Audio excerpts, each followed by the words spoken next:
Neste vídeo, você vai conhecer as principais características do chamado renascimento cultural. Lembre-se que estamos tratando de uma grande transformação no campo do pensamento como um todo. Arte, ciência, filosofia, ocorrida na transição entre a Idade Média e a Idade Moderna. Esta está associada à ascensão da burguesia, ao desenvolvimento do comércio e a novos valores e visões de mundo.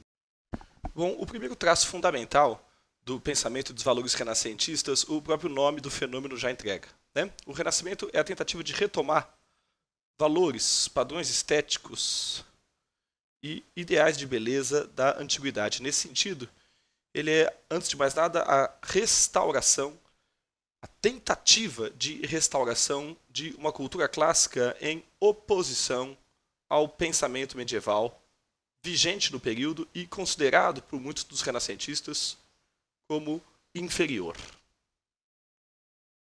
Como primeiro exemplo disso, a gente tem a pintura a fresco de Rafael, a chamada Escola de Atenas, onde os grandes nomes da filosofia antiga, como Platão e Aristóteles, bem como os grandes heróis, como Alexandre, são retratados em conjunto numa espécie de tributo aos grandes sábios, aos grandes nomes da antiguidade clássica, né? Vale a pena ressaltar um detalhe interessante: Rafael retrata o famoso Platão, pai da filosofia ocidental, com as mesmas feições do mestre Leonardo da Vinci, numa espécie de tributo ao grande gênio da Renascença.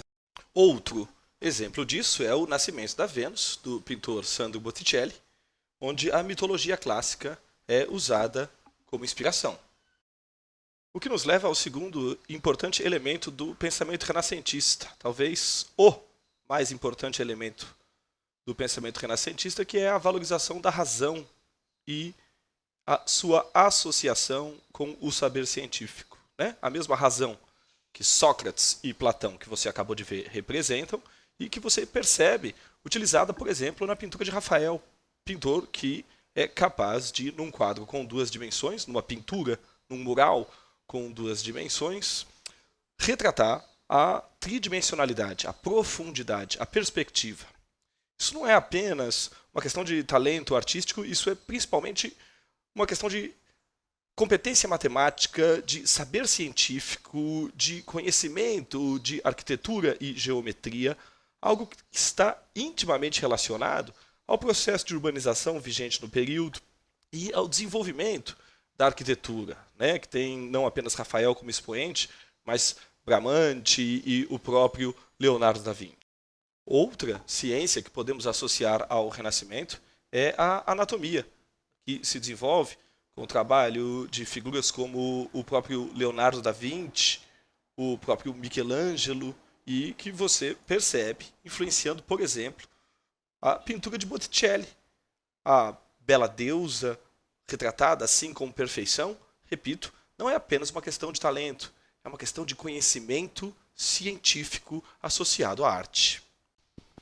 Vale aqui ressaltar que esta nova visão de mundo, baseada principalmente na razão e nas ciências que você observou nos artistas, às vezes colocar os renascentistas em choque com os setores mais conservadores da sociedade, né? Como é o caso muitas vezes do conflito entre renascentistas e Igreja Católica.